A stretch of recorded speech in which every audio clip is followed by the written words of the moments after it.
not over, and there's still some more fun to be had, but I thought we needed a little bit of Jesus up in here, okay? So we are going to hop in the Word for just a minute, okay? I promise I'll get us out of here pretty quick. But before I do, this is going to be online. So, hey, welcome online. Welcome, babes. I'm so glad you're here. Babes in house, will you guys make some noise for babes online?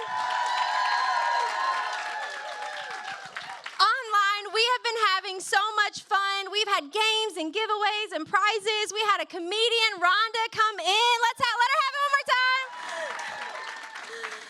Isn't it crazy how you don't realize you've lacked joy and laughter and community until you spend intentional time in it? And that's what I wanted tonight to be a reminder of. I wanted tonight to be a reminder of how important it is to find joy in your faith, okay? Because hear me out. You don't get joy, you find joy. And that means you have to get focused. But there is nothing worse than getting focused, getting locked in on something, whether you're at work, you're at the gym, you're focused on what you're doing, you're lifting, you're growing, and somebody walks up to you and says, "What's wrong with you? Are you mad? Why are you in a bad mood?"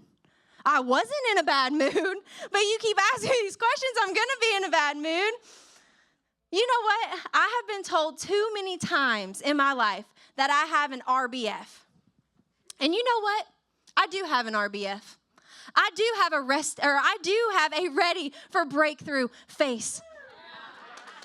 If you see me worshiping and I'm not smiling, it's probably because I'm trying to break through some generational curses. If you see me reading this word and I'm not smiling, it's probably because I'm trying to break out of my head. If you see me praying and I'm not smiling, it's probably because I'm trying to break free from this shame and this guilt that I have carried for too long. So yes, I do have an RBF. I do have a ready for breakthrough face. And tonight, we have just a few minutes. So can we lock in? Can we put on our RBFs online? Can we lock in? Because babes believe for breakthrough.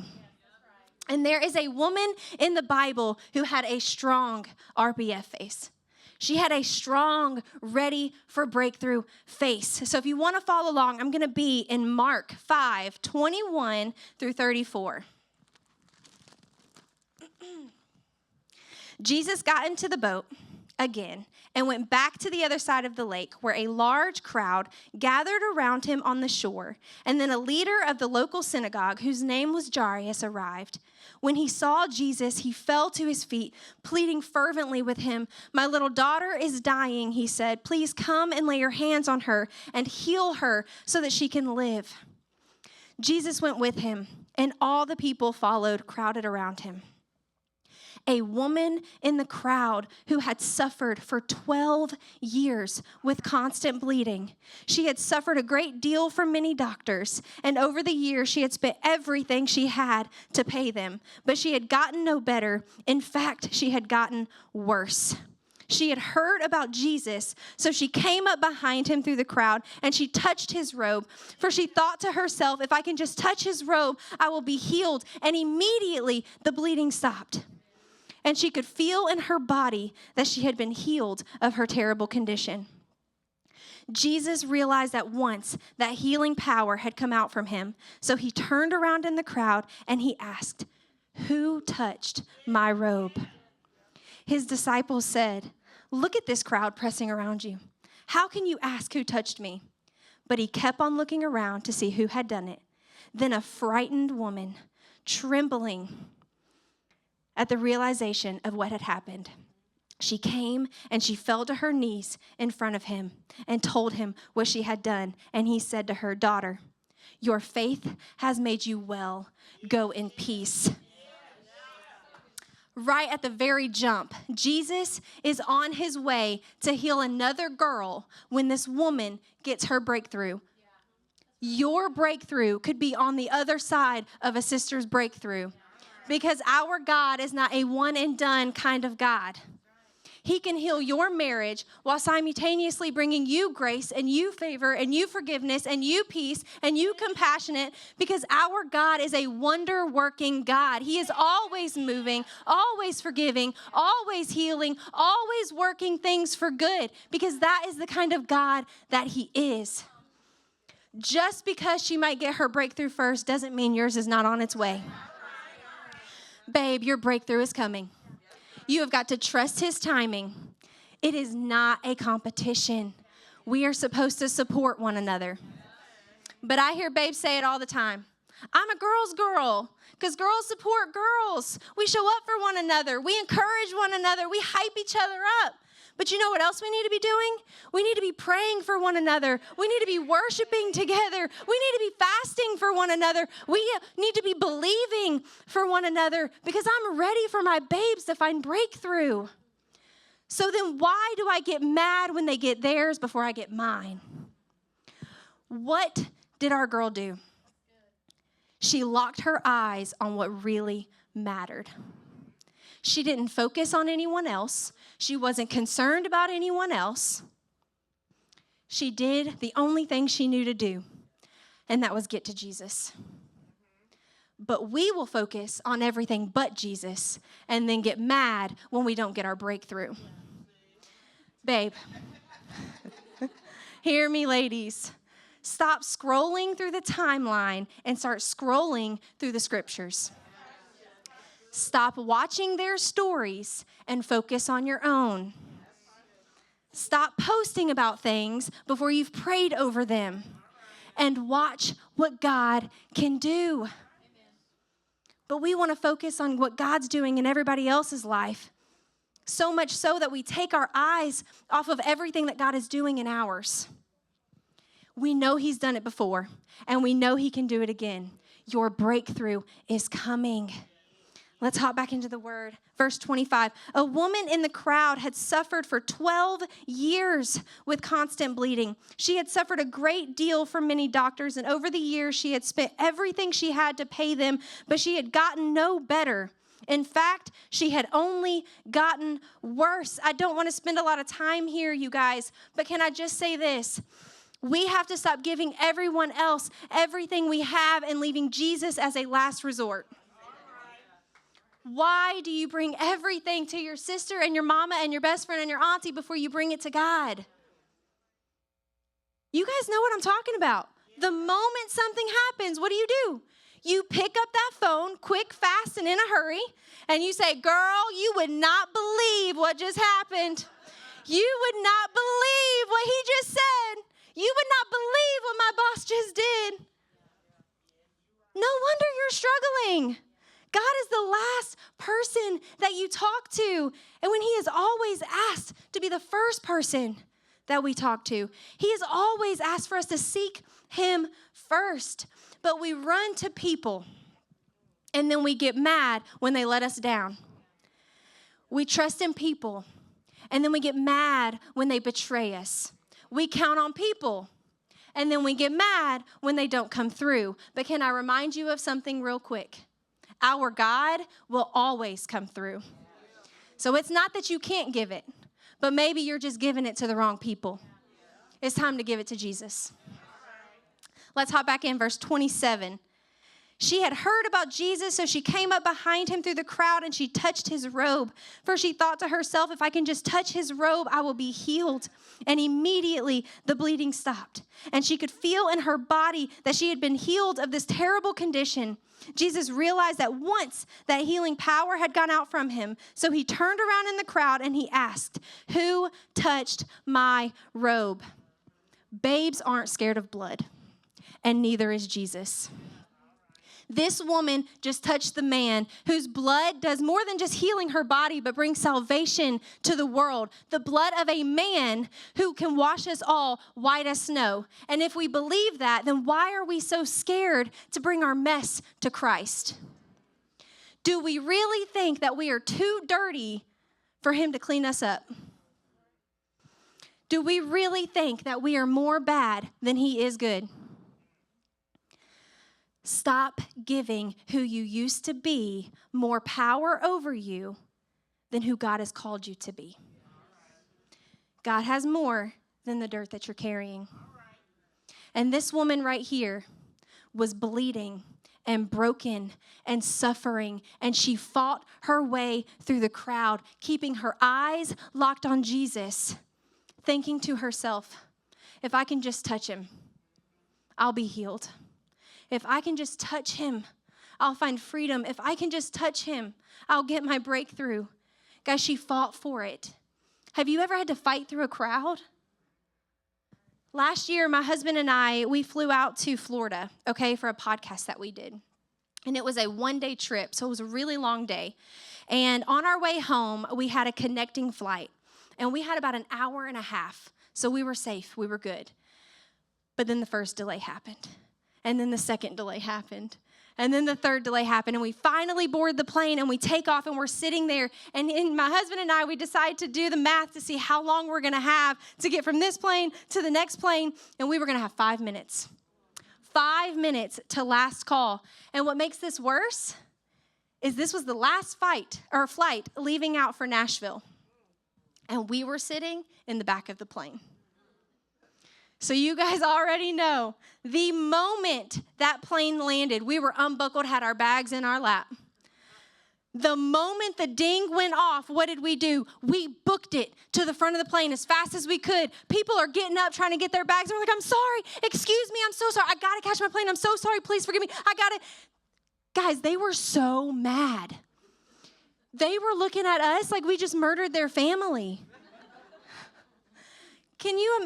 Yes, it probably did look a little rude, but literally we were hearing comments. People were like, just wait your turn. What are you doing? Some people were laughing. They were like, this is pointless. You might as well just sit back down. You're not going to make it. And then one girl, she looked at me from the window seat and she was like, wait your turn. I got a plane to catch too. So I literally turned around and I said, then what are you waiting for? Come on. I don't have time to wait. I have a family to get home to. I can't miss this flight. But listen to me. Some of you guys are more concerned about people pleasing, that you will wait your turn, you will wait in line, and then you will get mad when they get their breakthrough first. Jesus is here. I don't have time to wait. My healing is here. My freedom is here. My breakthrough is here. I'm sorry. Excuse me, I've got to get by. I can't wait. I have to get to Jesus because that's where my breakthrough is. She fought through the crowd. She locked her eyes on Jesus and she got there. And what does it say? It says, immediately she was healed. Immediately, she felt his healing power, and immediately Jesus turned around to face her. And I know down here it says that she fell down to her knees trembling.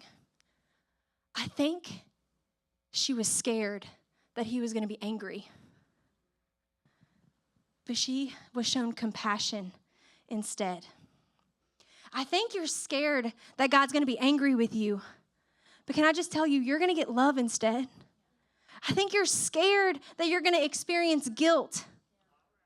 But you're going to get forgiveness instead. You're expecting punishment. But you're going to get grace instead because our God is a compassionate God. You don't have to be afraid to bring anything to him. He turned around not to condemn her, but to bless her. And when he turned around, he asked, who touched me?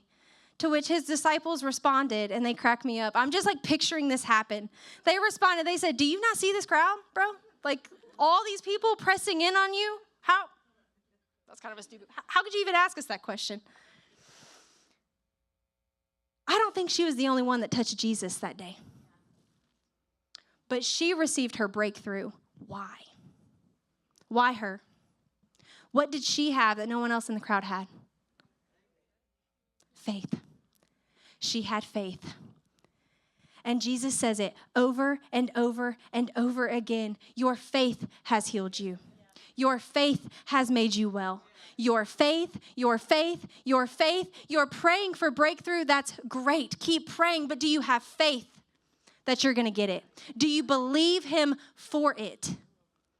Because babes, believe for breakthrough. Believe him for it.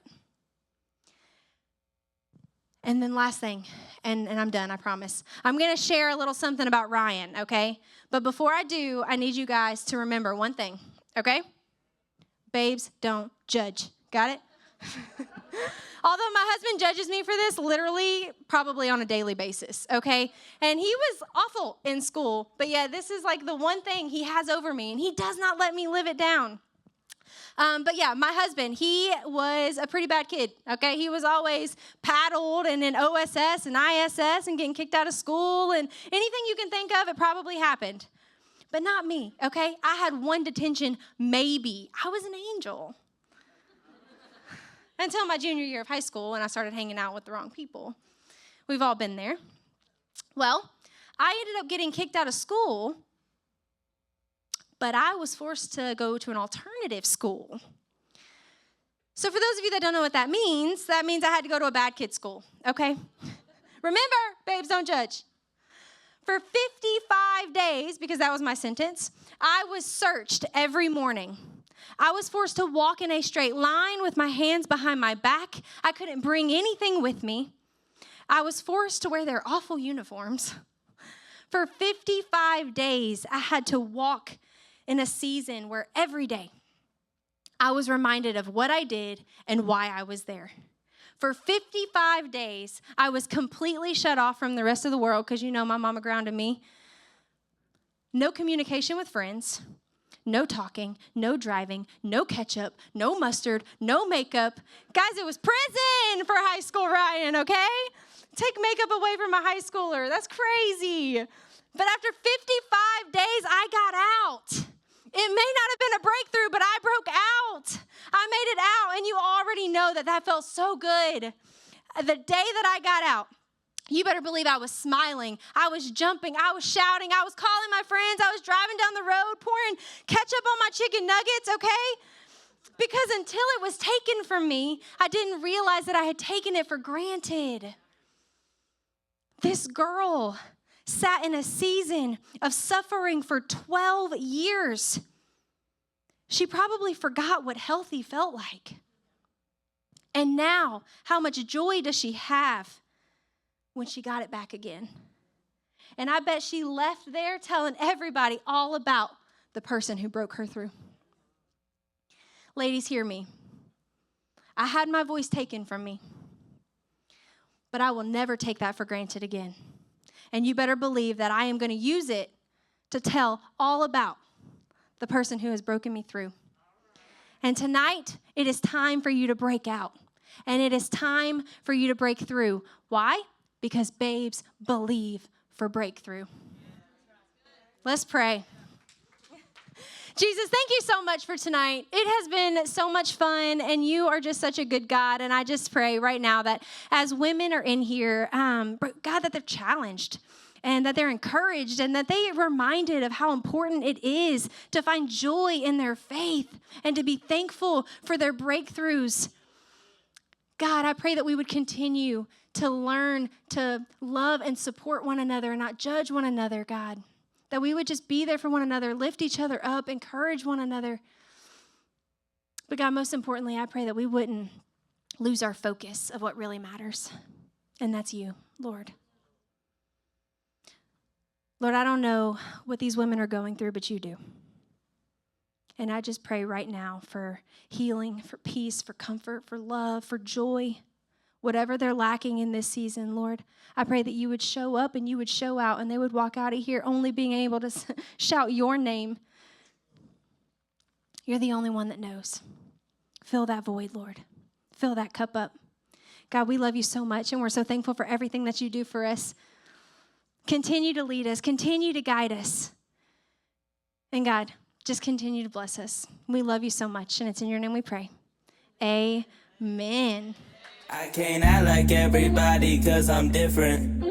I can't walk like everybody cause I'm different. I can't please everybody cause I'm different. I can't mess with everybody, so I'm sorry if I'm inconsistent. I can't try to look like you, I just ain't got the time. I don't wanna move like you, I walk a different line. Yeah, they keep pulling me. Yeah, they keep pushing me. Yeah, they keep pulling me. And and that's why I can't act like everybody, cause I'm different. I can't walk like everybody, cause I'm different. I can't please everybody, cause I'm different. I can't mess with everybody, so I'm sorry if I'm inconsistent. I can't act like everybody, cause I'm different. I can't walk like everybody, cause I'm different. I can't please everybody, cause I'm different. I can't mess with everybody, so I'm sorry if I'm inconsistent.